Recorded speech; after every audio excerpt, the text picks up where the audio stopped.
Quando sai um ranking e o Brasil aparece numa posição melhor do que já esteve, a gente solta rojão ou não, depende do que diz esse estudo. Nós estamos com a Giana Sagazio, que é diretora de inovação da CNI. Tudo bem, Giana? Boa tarde para você. Boa tarde, tudo bem? Tudo bem. O Brasil subiu porque mereceu subir ou subiu porque outros caíram no ranking global de inovação nesse estudo divulgado pela CNI? De acordo com as nossas análises, e a CNI faz parte do relatório já há 5 anos, essa melhora na posição do Brasil poderia ser creditada principalmente à posição relativa dos países. Considerando que o país ocupa hoje a 62ª posição em 131 países, e que nós somos a 9ª economia do mundo, nós consideramos que essa posição não é compatível com o tamanho e a sofisticação da economia brasileira. Então, é importante, da mesma forma que os países mais inovadores e desenvolvidos têm feito, que a gente priorize a inovação como o principal vetor do desenvolvimento econômico e social do Brasil. E a essa prioridade e importância corresponde a alocação de recursos para investimento em pesquisa e desenvolvimento. Então, apenas como uma ilustração do que está acontecendo no Brasil em relação aos países mais inovadores, em 2018, os Estados Unidos investiram na ordem de 585 bilhões de dólares em P&D, a China na ordem de 550 bilhões de dólares, e o Brasil, o último dado disponível é 2017, 40 bilhões de dólares. Né? Então, você vê que tem um gap muito grande, e esse gap vem se acentuando, porque agora, com a pandemia, os países mais inovadores, principalmente Estados Unidos e China, estão investindo na ordem de trilhão, né, em P&D. E o Brasil tem reduzido ao longo desse tempo os investimentos nessa área. Eu vou dar um exemplo bastante concreto, que é o Fundo Nacional de Desenvolvimento Científico e Tecnológico, o FNDCT. Ele tem tido contingenciamentos a cada ano nesse último período maiores, né? Só para vocês terem ideia, a gente está quase com 90% dos recursos do FNDCT em reserva de contingência, e esse ano nós temos apenas 600 milhões de reais para investir em ciência, tecnologia e inovação. O FNDCT é o principal instrumento para o desenvolvimento dessa área no Brasil. Então, eu vou aproveitar aqui a oportunidade para mencionar o PL 135 do senador Isalci Lucas, que, para assegurar que esses recursos sejam investidos na sua finalidade, transforma o FNDCT em um fundo contábil e financeiro, para que ele não possa mais ser contingenciado e que possamos, de fato, investir esses recursos para o desenvolvimento científico-tecnológico e da inovação no país. Tá? Só para vocês terem ideia, o orçamento do FNDCT esse ano é de 5,2 bilhões, tá? Mas só foi autorizada a utilização de 600 milhões. No momento em que existe um reconhecimento da relevância da inovação para o desenvolvimento dos países, né? Eu posso dar outro exemplo bastante concreto. Os países da OCDE são países que investem acima de 2% do PIB em pesquisa e desenvolvimento. E nós, o último dado disponível também, dado de 2017, estamos investindo 1,26%. Então, o Brasil, para ele poder superar a crise que a pandemia, né, o Covid-19 nos trouxe, e para que a gente possa voltar a crescer, aí eu dou o exemplo do resultado do PIB que saiu ontem, né, que foi uma queda sem precedentes, a gente precisa, de fato, investir em pesquisa, desenvolvimento e inovação. Eu não quero nem citar o ranking dos 10 primeiros, que é composto por Suíça, Suécia, Estados Unidos, Reino Unido, Holanda, Dinamarca, Finlândia, Singapura, Alemanha e Coreia do Sul, mas a gente não consegue se posicionar de maneira destacada nem no ranking dos BRICS, dos países em desenvolvimento desse grupo. É o último dos 5 desse grupo. A gente não conseguiu tirar lições ao longo dos últimos anos e nem desde a criação.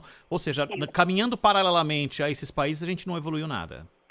A gente, na verdade, nós estamos na contramão, porque os países têm reconhecido a importância, né, da inovação para fortalecer a sua indústria, ocupar mais parcelas de mercado, inserir as suas empresas nas cadeias globais de valor. Existe um reconhecimento da importância de se investir em inovação. E nós, né, temos reduzido, eu estou falando como país, né, os investimentos em P&D, em inovação. Zaida. Tá? Então, eu diria assim, até não é só uma questão de BRICS, também se você olhar a posição do Brasil, América Latina e Caribe, a gente também não está nem entre os 3 primeiros. E a região América Latina e Caribe é a 5ª região no mundo, né, como inovação. Então, é muito importante que as pessoas conheçam, né, o que está acontecendo nessa área, porque para que o Brasil tenha um futuro e que a gente possa, de fato, ir ao encontro de todo o nosso potencial, né, econômico e social, nós precisamos voltar a investir e investir de uma maneira sustentada e crescente, né, nessa área, porque é uma área que traz muito retorno, tanto do ponto de vista econômico quanto social. A CNI ela fez uma pesquisa recentemente com 402 empresas médias e grandes que são representativas do Brasil. E essas empresas informaram que elas foram bastante impactadas com a pandemia. Por volta de 70% dessas empresas informou que, inclusive, teve paralisação da sua produção. E 83% delas informaram que reconhecem que o caminho para elas superarem essas crises superpostas que nós estamos vivendo e voltar a crescer é pela inovação. Então, como país, é importante que a gente tenha uma estratégia nacional de inovação, políticas, instrumentos de política, uma política robusta, que não seja só uma carta de intenções, mas que tenha responsáveis, recursos destinados, né, no curto, no médio e no longo prazo, e também que as empresas coloquem inovação em suas estratégias, né, empresas de todos os portes e de todos os setores. Caso contrário, essas empresas correm um forte risco de deixar de existir. Jana, você citou Estados Unidos e China, e com investimentos aí cada um na casa de $500 bilhão, né? Me diga uma coisa. Isso em 2018, com a pandemia é muito maior, né? No caso dos Estados Unidos, esse investimento ele é público e privado? Sim, eu estou citando dados de investimento público e privado, porque os investimentos públicos, eles alavancam os investimentos privados, né? Voltando aqui ao exemplo do FNDCT, a nossa situação hoje é de praticamente nós não temos recurso para subvenção econômica, né? Praticamente o recurso todo que está disponibilizado é para crédito, em um momento de crise em que as empresas têm dificuldades, inclusive de sobrevivência. O recurso, por exemplo, de subvenção econômica, ele faz uma composição na carteira dos investimentos, ajudando as empresas nesse investimento, principalmente no que a gente chama o Vale da Morte, que é a fase do investimento de um projeto de inovação que é mais perigosa de não dar certo, né?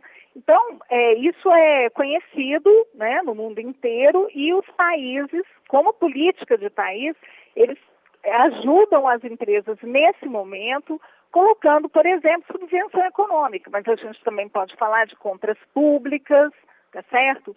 De encomendas tecnológicas, mas a participação do Estado é muito importante em todos esses instrumentos, para assegurar, no caso de compras públicas, de encomendas tecnológicas, que a produção das empresas será realmente comprada, realizada, né?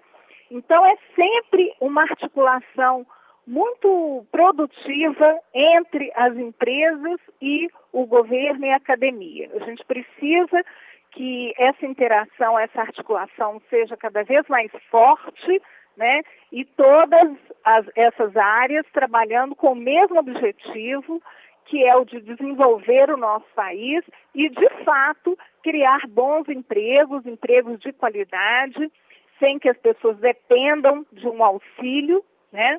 E que elas tenham uma boa qualidade de vida. Agora, Jana, a gente sabe que muito diferente do que aconteceu na indústria tradicional, né?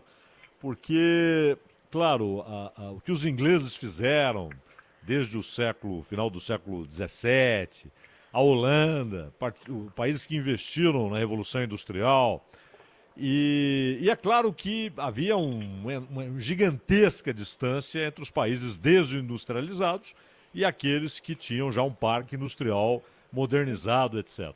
Só que quando, por exemplo, o Brasil começa a sua industrialização, ele não parte do zero, né? Ele parte daquele conhecimento acumulado por alguns séculos pela Inglaterra, pela Alemanha, pela França, pela Holanda. Ele não parte do zero, vem a indústria de base, Companhia Siderúrgica Nacional, mais tarde a indústria de bens de consumo, etc. Agora, no caso da chamada inovação e da tecnologia, me parece que quanto mais tempo se perde, esse abismo vai crescendo de uma maneira, Sim. E isso pode ser irreversível, não? Sim, sim. Porque é bem simples. Se os países mais inovadores eles estão investindo cada vez mais em pesquisa e desenvolvimento e nós estamos investindo menos, o gap tende a aumentar. Né? Mas ele pode se Agora, tornar, por inclusive... que isso é determinante? Porque não há como desenvolver a economia brasileira e gerar, né, o desenvolvimento social sem que a gente possa fortalecer a indústria, né, porque a indústria ela tem um impacto, um desdobramento muito forte nos outros setores. Exemplo, agricultura. A agricultura precisa da indústria, né, porque a indústria produz as máquinas, os equipamentos agrícolas, os fertilizantes, os drones, a inteligência artificial. Então, é importante que a gente, de fato, reconheça que está existindo esse gap, e esse gap ele é bastante concreto hoje, né? Porque a gente vê a paralisação da economia brasileira, ou a queda, né, sem precedentes que nós estamos vivendo, e que a gente, então, ao produzir mais ciência, tecnologia e inovação, a gente agregue valor aos nossos produtos e serviços e possa conquistar mais parcelas do mercado internacional e se inserir nas cadeias globais de valor. A minha pergunta não era nem em cima do aumento do abismo, porque isso é uma obviedade, né? Uhum. Mas se isso pode se tornar simplesmente irreversível, né? Se lá na indústria tradicional, convencional, você não partia do zero e conseguia diminuir distâncias, no caso da tecnologia, da alta inovação, isso pode se tornar irreversível, ou seja, um país pode se condenar ao atraso de maneira perpétua? Pode, com certeza. Esse é um tema muito relevante para o nosso futuro. E é por isso que eu mencionei aqui o PL 135 do senador Isalci Lucas, né, que exatamente tenta reverter esse cenário, né, de escassez de recursos para pesquisa, desenvolvimento e inovação, assegurando que os recursos do FNDCT sejam utilizados na sua finalidade, que é de promover o desenvolvimento científico, tecnológico de inovação no país. E não, por exemplo, fazer superávit primário, né? Porque isso não assegura que nós teremos um lugar no futuro, né? Então, é importantíssimo que as pessoas conheçam essa realidade e que tanto as autoridades de governo, junto com as lideranças empresariais e da academia brasileira, trabalhem conjuntamente para que a gente possa ter políticas públicas e corporativas, privadas, para que a gente possa tentar diminuir esse gap que está aumentando. Giana, para encerrar de minha parte, as empresas ainda entendem, ou há uma parcela importante das empresas que ainda entende que inovação é despesa?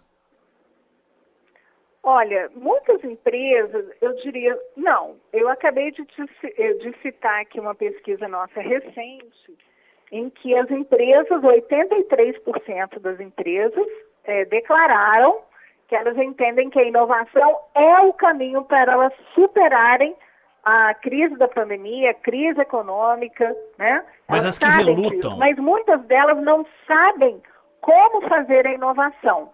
E aí que entra a importância das políticas públicas, né, e das instituições que fazem parte do nosso ecossistema, né, de ciência, tecnologia e inovação, para apoiá-las. Porque o que acontece é que a maior parte das empresas no Brasil são pequenas empresas. E no meio dessa pandemia, elas estão tentando sobreviver. Então, nós, né, as instituições que são líderes nesse tema no Brasil, e o governo brasileiro e a academia, precisamos ajudar que elas possam se inserir nessa quarta revolução industrial que nós estamos vivendo, né? Essa revolução da digitalização da indústria. E muitas vezes, pequenos movimentos já fazem com que essa empresa possa avançar, né? Eu diria que a maior parte das grandes empresas no Brasil é bastante consciente, são de fato empresas inovadoras, né? E existe também um desafio com as médias empresas. Na CNI, nós fazemos a coordenação da mobilização empresarial pela inovação, que é um movimento das principais lideranças empresariais do Brasil para fortalecer o nosso ecossistema de inovação. E trabalhamos fortemente para apoiar as empresas com metodologias, publicações, eventos, programas, treinamento. Inclusive temos o MEI Tools, que é a principal publicação hoje no Brasil, que reúne 50 instrumentos que apoiam inovação, 117 instrumentos de 50 instituições que apoiam inovação no Brasil, levando essas informações para as empresas e ajudando. Mas do ponto de vista macro, nós precisamos de uma política de longo prazo, né, de prioridades de política e de recursos que sejam alocados, de fato, em uma política de inovação, da mesma forma como é feito nos países mais inovadores e desenvolvidos. Giana Sagazio, diretora de inovação da CNI, conversou conosco sobre o ranking divulgado e assunto importante que a gente vai voltar, sem dúvida, a debater em outras oportunidades, quem sabe com o Brasil com dados mais recentes para falar de inovação. Giana, muitíssimo obrigado pela sua participação. Obrigada. Até uma próxima, tá? Um abraço. Tchau.